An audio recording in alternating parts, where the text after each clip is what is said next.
There are two paths. One is shorter than the other. Now, at the end of the day, they both lead to the same destination. So here's my question to you. Which one of those paths would be ideal for you to take?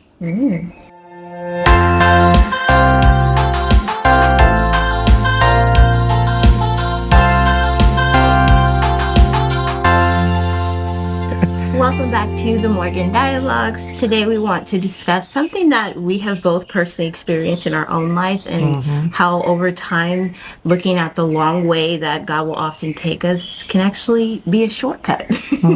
So a question I wanted us to start off with, unless you have something. No, go ahead. So I want to start off with why do you think we as humans love shortcuts? Get things done faster, quicker. Don't want to be of the inconvenience. So it's just a matter of Yeah, and it's less work work you have to exert to get there. Yeah, I look at, like, sometimes people who are drivers, for example, right? You take shortcuts, because you're trying to get to your destination quicker. Maybe you're trying to get around traffic. Yes. But sometimes those shortcuts can lead to more delays. There was an app years ago, it's probably still around, called Waze. And Waze? Yes, it's like WAYS? WAZE. Waze. Okay. And it's a map, right? Like a GPS. Okay. But it was different from Google Maps or Apple Maps, because Waze would often find the roads that not a lot of people are taking. But I remember using that app one time to get to a destination, and I end up following it because it said, "Oh, I'll save you 10 minutes in traffic." So it starts taking you through these unknown roads that people normally don't take. But I end up getting lost. I'm like, I was turned around. I was like, oh my gosh. So I end up going back to the regular app just to get myself back on the main road. And more likely it took you longer than expected. Took me longer. Yeah. Wow. Yeah. All right, so I'm going to take you back to high school. You just took me to the road. Let's take you back to high school. All right, I'm going to take you to math class. Not the most favorite classes out there, but let's take you there for a moment. Has your teacher ever tried giving you a formula, a math formula, versus that teacher taking you through the steps deriving that formula? I think even in high school, if they were trying to take me through the formula, I was just focused on the formula. Just give me the formula. I don't want to see the proof. I don't want to see how you got it together, how you came to that conclusion. It was about memorizing the formula. That's crazy, because there are some students, I remember I went to this class and I taught the formula, how it was derived. Yes. I remember at the end the student was like, "Sir, so why it take so long for that? Why you never just give me the formula and Exactly. done?" But here's the thing that I want to challenge you at this moment. So for example, let's say you were at work and the boss just came and said, for the rest of the week, we need to start wearing slippers, and just walked out. Would you just be okay with him just saying that? Why not? It's odd. Okay, why is it odd? At a workplace, slippers? At a workplace, for the rest of the week, you need to wear slippers. I mean, I guess I wouldn't question it. Why? So you're thinking of questioning it? Initially. Why? Because it didn't make sense. Good. So because something doesn't make sense, what's the first initial thing that we want to do? We want to Figure it out. To get understanding. Yes. Very good. My point is this. That is what happens whenever you're just given the formula. It doesn't give you an understanding. You're right. And hence an appreciation for it. Yes. So this is what happens especially when I teach upper grade students, I would help them derive the formula. Yeah. As a matter of fact, they didn't even want the formula sheet.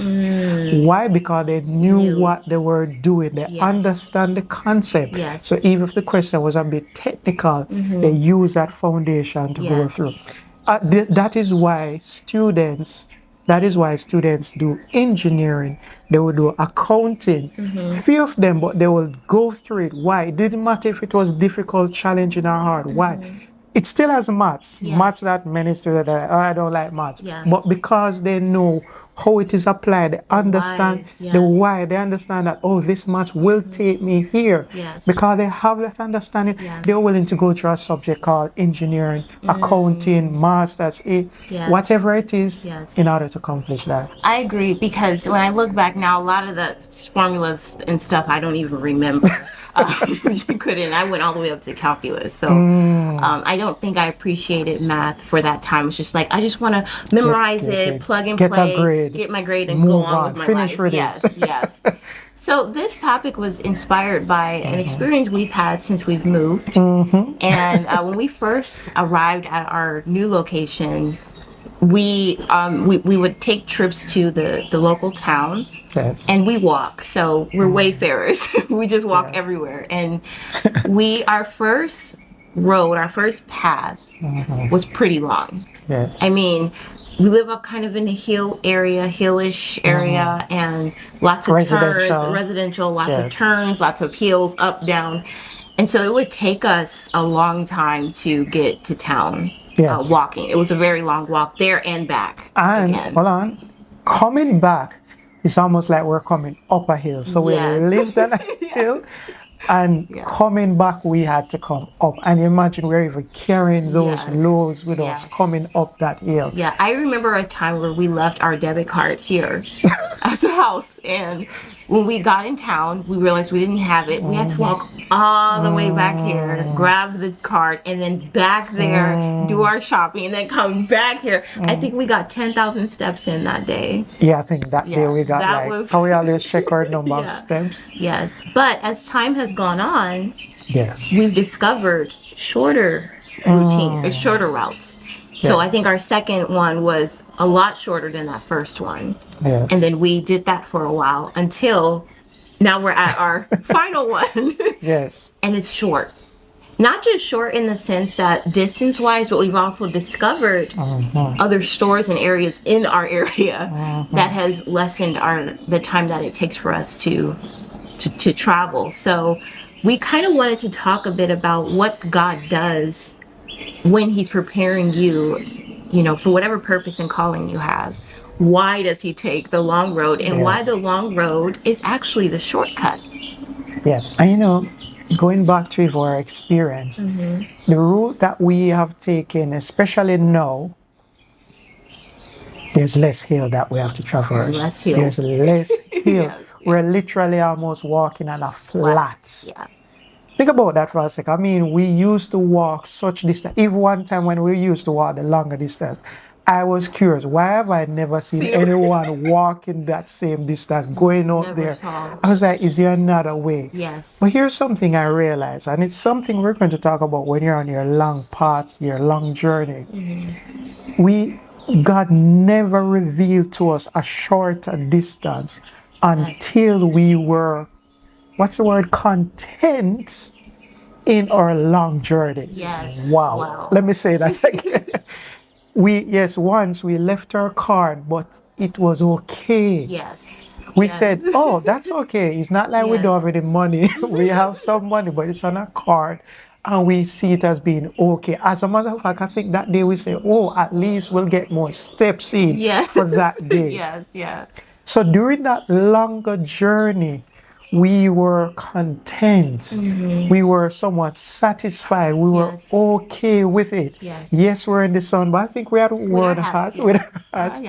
But we were content. And until then, that was when it didn't take, maybe take a while, but that was then the moment when God started saying, okay, now let's give him a different direction. Yes, and I think this is really important because when you're preparing for your calling or purpose, a quality that's very necessary is endurance. You need endurance to execute what God wants to do in your life efficiently. And we have to build that endurance by doing longer distances, and because what often happens is if you do shortcuts and you just go try to find the quick way out, you don't have the endurance. You can't persevere because the moment things get bad or things get hard, you're going to just drop out. You're going to quit, and you're going to keep looking for ways out as opposed to enduring through whatever it is that you're going through. And I think that's another reason, not just contentment, character, but endurance as well. because once the distances get shorter, you realize it's a walk in the park for us. You know, Yes. it's like some people may think like, "Wow, you guys walk a lot, and is it far?" And we'll be like, "Look, we've walked far."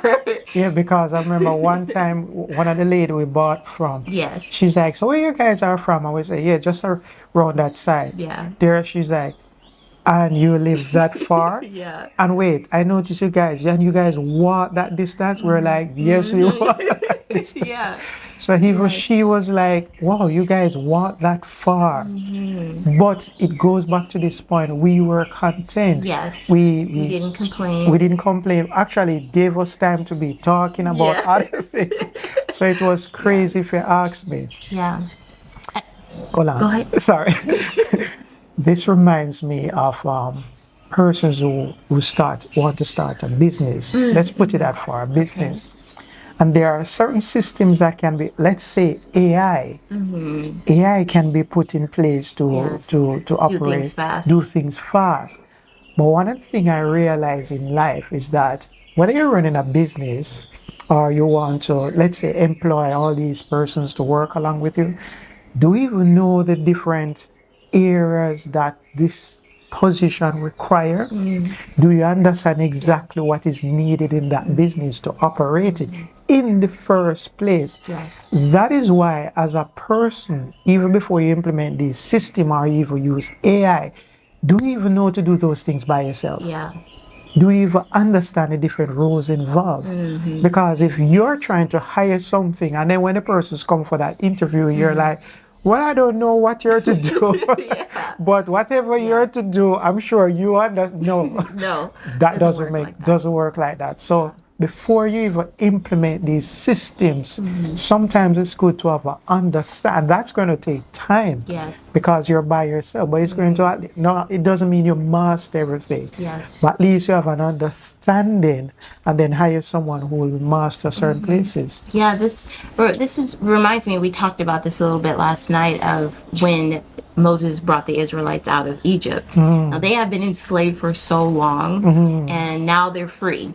Now, if you can kind of put yourselves in their shoes, if God takes you into a new land, you don't know the terrain, you don't know the environment, you don't know how crops grow there, you don't know who's there in terms of enemies, how to fight those enemies, you have no idea. And so when he takes Moses and the Israelites through the long route, it only take them a year, right? He could have essentially let them right into Canaan the moment they got out of slavery, but he wanted a year for the people to, develop through that time. So by the time they go in to take the land, they can actually do it. Yes. And that's the only reason why it would take just a year. But, all the complaining and stuff, it ended up becoming 40 years. Wow. And that really taught me that the reason God will take me, it'll seem like it's taking so long to happen.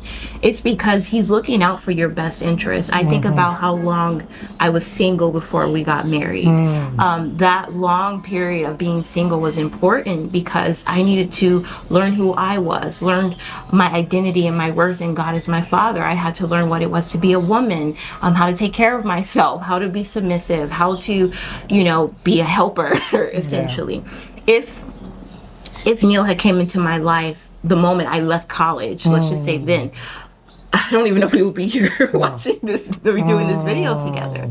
But there was so much character building, so much dying to myself, so much understanding, unlearning things in the world. Because if you've been in Egypt a long time, what you're familiar with is Egypt. Yes. And the ways of Egypt, but you're not familiar with the ways of Canaan. So you need some time to unlearn a lot of those things and build new foundations and new principles and then applying them before you're allowed to walk into your promised land. And I think it can be discouraging because you're like, how much longer? Like how long? But when you start reaching those points of contentment, I think those are the moments when God really starts saying, okay, I think you're ready. I love that. You know what you said was powerful. It should have taken them up to a year. God did allow them to travel a path that at least there will be time. Yes. But how long did it take them eventually? 40. Someone may be in that situation and after the 5th year, after the 10th year, after the 15th or 20th year, guess what they're saying? God, why are you taking so long? Yes. Can I say that again? Yeah. How long did God probably would have want them to travel? Yes. 1 year. Yeah. 5 year pass, 10, 15, 20. God, why you taking so long? Good point. Wow. Yeah. But you see, because we were content, because we're in a new environment, new community, so we were glad because it gave us a time to even explore the Explore. area. Because Yeah. we're like, oh my gosh, who Yes. lives here? We kind of know where everything is now. We know where everything is because, very good, exactly. Because of that, we know the different roads, we know how to get here. But because we were content, Yes. it didn't take long for God to say, hey, let's give them a different route. Yes. And here's the thing, it didn't take us a year for God to change the route on us. Yeah. It didn't take even 6 months. Yeah. God realized we were content, and within the time, a short period of time, He's like, anyway, there's another part. We're like, Yes. I never knew that. Yes. And before that, it even took shorter for Him to give us a different, better part. Yes. And I'm like, but it came back to this. Can you be content Yes. even in your long season? Yes. This kind of now comes to where we talk about why the long way is the shortcut. One of the things I used to say when I was single that helped me to find contentment was I would say, okay, Charnel, would you rather be divorced at 40 or would you rather be married at 40? And the reason why I said that is because a lot of times when you're a young woman, people put a lot of pressure on you, like you got to get married fast and got to start having children and all these things. And it can start to make you feel like you just have to jump into anything. Let me just take what I can right now.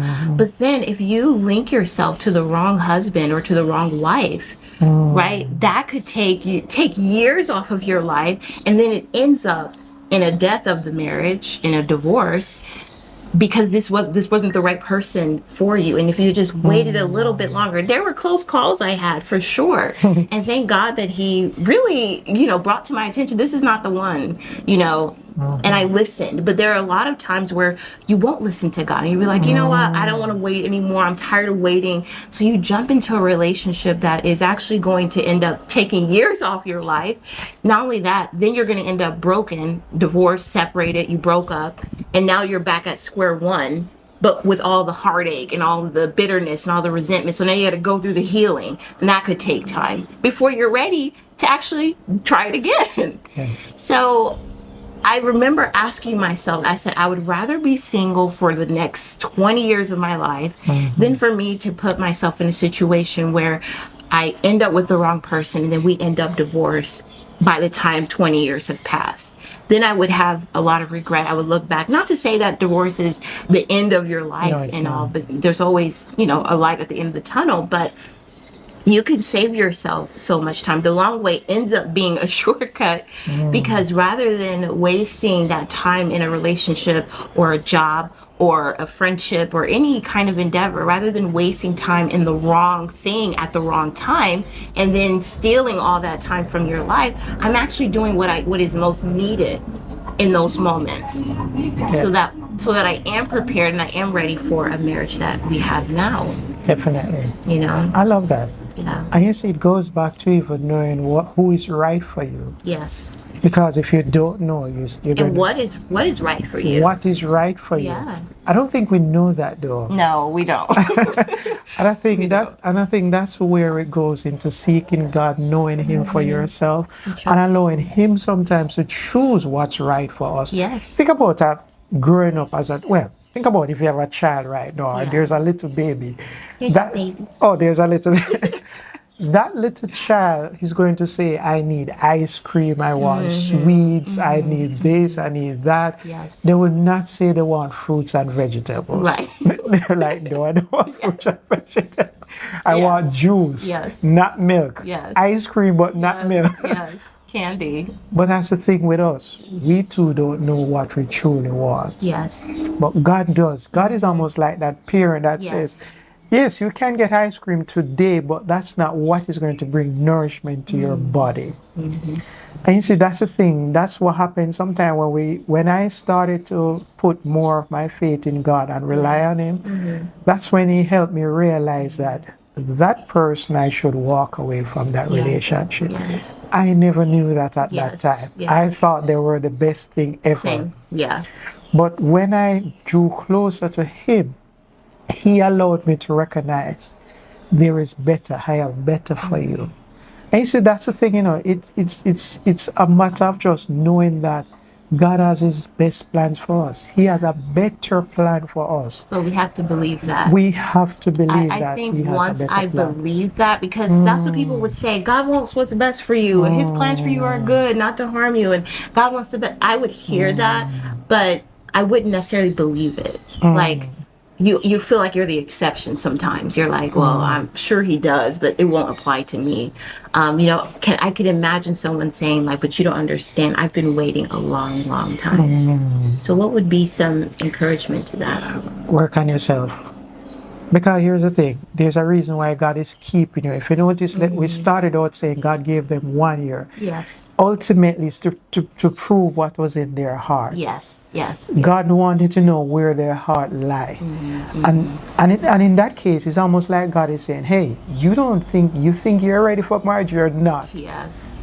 I had to learn that. I realized that what I thought I was at one time, I was not. God is saying to us that in that season time of waiting, can you work on yourself? What I mean work on yourself, how do you respond to people that are around you? Yeah.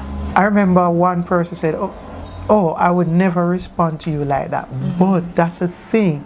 If you can deal with someone on the outside, at your workplace, at home, you don't have no discipline, you don't have self-control, you allow people to walk all over you and to use you.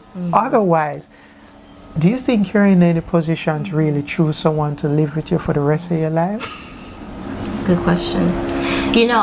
It's a hard thing. Working on yourself is very difficult because you have to be willing to see some very ugly things about yourself. Yes. And not many of us really take the time to do that.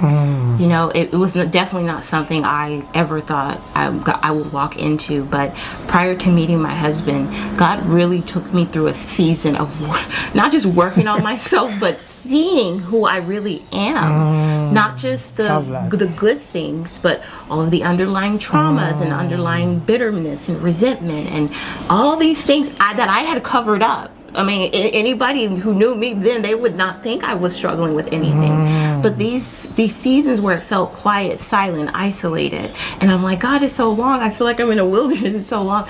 That is because there are things about ourselves we don't really know. We don't. We're very confident, because I think that's where the conflict with waiting on God comes from, because we're like, God, isn't marriage a good thing? Don't you want me to be married? Isn't having children a wonderful thing? Isn't being able to achieve my dreams and goals, aren't those good things? So when God's not walking you into those things, but you're waiting, it can almost feel like, well, what am I doing wrong, or why is this not happening for me? But I love that question. Yeah, one of the things is, God knows us very well, knows us better than ourselves. And I didn't know that for a long time, but then there was a moment and season of my life where He just pulled the veil, and I was able to see how, like, all the deep things inside of me that was not good. And I can even respect God in that way of saying, thank you for not giving me a spouse when I was asking for it. Thank you for not letting me walk into my dreams when I was asking for it. Because all those things, if I had gotten it too soon, it would have destroyed me, and it would have destroyed the people associated with me. And so I think it's very difficult, but that's the key. You have to believe that God wants what's best for you, and sometimes what He wants is not necessarily what you think is best for you, but He knows you better than yourself.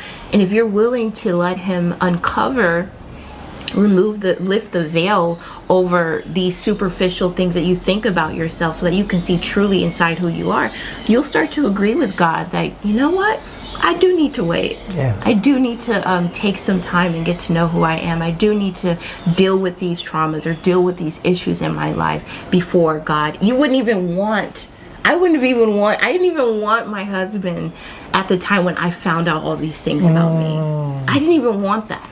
I was like, no, God, I need you to heal me. I want to be whole. I want to walk into my marriage not treating my husband like a boxing bag or something. Yeah. I wanted a beautiful marriage that he does not have to be my therapist and my coach, although you can be sometimes. but not to the degree where he has to now be the instrument God uses to heal me, because that puts a stress on your marriage. It happens to, I'm not saying that everybody has to follow this path, and God will always work things out for your good. But I wanted the better end of it. I'm like, I didn't want my marriage to be hard work, like in that way, where my husband has to take all of the resentment, all the bitterness, all the jealousy. I didn't want him to take that on. And I wouldn't as a wife want to take that on. Yes. And so it's like, it's hard at the time to see the long way as the shortcut, but the long way is the shortcut, because you'll end up saving yourself. Just like what we think shortcuts do for us, taking the long way will do the same thing that those shortcuts will do.